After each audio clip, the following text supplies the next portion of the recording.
Hey everyone, it's Majorie here from the Punk Priestess, and welcome to another episode of Let's Talk About Records. And we are going to talk about my top 6 favorite records of 2024.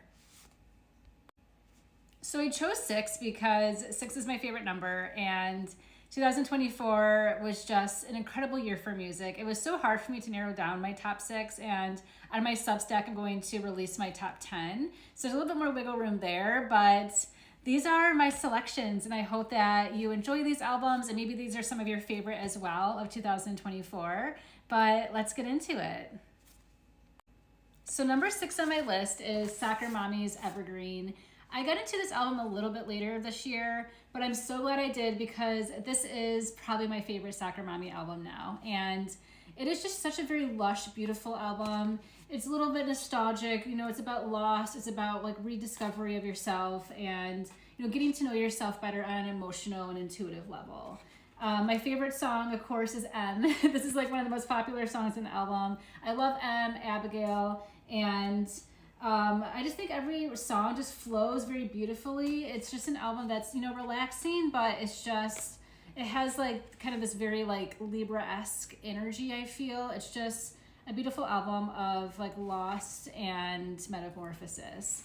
And I did get one of the special edition vinyls, and it's green, but then like towards the light, it kind of has this gray undertone. So this was pretty cool for this pressing for vinyl here. But number 6 is Soccer Mommy's Evergreen. Number 5 is the Maria's Submarine. And I knew about the Marias for a little while. I've been listening to them for years. Not like a heavy listener, but this album has completely changed all that. And I am a true and blue, literally, fan. And this album reminds me of New York when I was in my 20s and just like walking in the city at night and contemplating life. This is like a breakup album, and it's also a Saturn Return album because she created this Maria during her Saturn Return, and she's still going through her Saturn Return right now because it's a 3-year time period. But it's a quintessential Saturn Return album, and it's about like loneliness and trying to find yourself after a breakup, and the back and forth of still wanting to be in this relationship, but then it not working out. And it's a multitude of things, but it is such a beautiful album, vibey, poppy, but it's just very healing. And yeah, when I first listened to this album, I was like, this reminds me of New York City. She talks about New York a lot, but just being young in her 20s in New York, and if that has been your experience, I think you'll relate to this album very well, or just like growing up in a city or living in a city during pivotal moments of your life. I think this album would really resonate with you. But if you haven't lived in New York, if you're like overcoming, a breakup and trying to find yourself in the world, this is the album to listen to. And I did get this other version here because there's a couple versions for the vinyl of this record, and I got this version for the cover, and here's the back. I love this, and then I'll show you the record here. So it's like this beautiful silver metallic vibe. So yeah, and I mean, her Saturn Return is in Pisces, and this is like a very Piscean beautiful record. So the Maria's Submarine is number 5 on my list.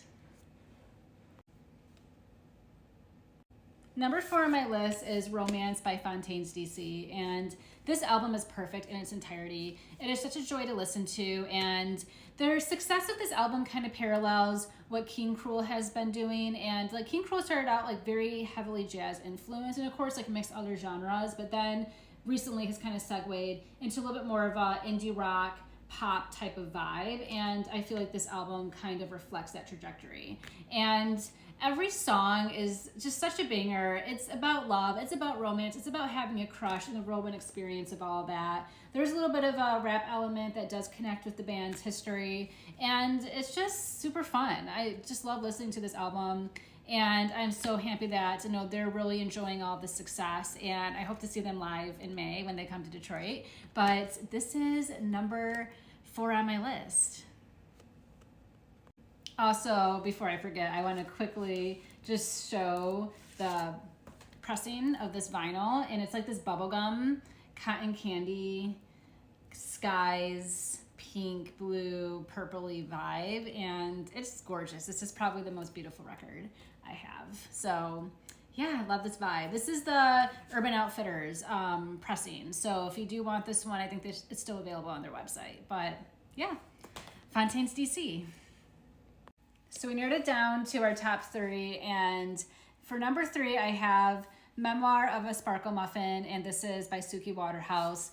This is one of the most fun, singable, interesting indie pop rock albums that have come out in a very long time. And I don't know why this album was not on like any of the top music lists of 2024. It has been slept on, and this is an 18-song record, and it is a non-skip record. Every song is incredible, and she's a Capricorn. Like, her work ethic is unmatched because she created this album when she was pregnant, and then after she had her baby, a month later, she's on the stage at Coachella.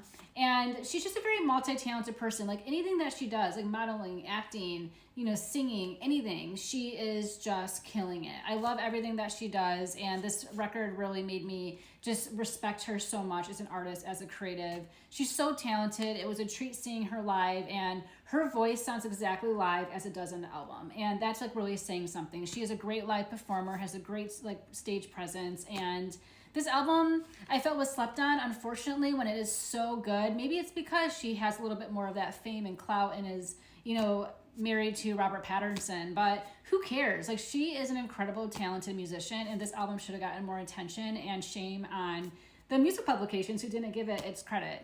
But such a great album. I'm going to show you the vinyl, and we have here this beautiful, like, perfect metallic color. The vibe, the aesthetics, the fashion, everything, and it's a chef kiss for me. So Suki Waterhouse, Memoir of a Sparkle Muffin. Do not miss out on listening to this record. One of the best of the year. So we're down to number 2, and that is Jessica Pratt's Into the Pitch. I wrote extensively about this album and the astrology behind this record on my Substack months ago, but this is one of the best albums of the year, and I'm just so overjoyed that Jessica Pratt is getting her claim to fame, getting her flowers, because she has been one of my favorite musicians since 2015, and people didn't know about her really until this year, but I'm so glad that she has had so much success with this album. This is like everyone's favorite album of 2024, and I'm not surprised, because it is such a beautiful kind of bossa nova, chill vibe, indie rock, folk, kind of Joni Mitchell vibes. But I love her artistry, and I was able to see her live for the second time this year. She came to Detroit, and it was just like church. It felt like a religious experience. It was beautiful, and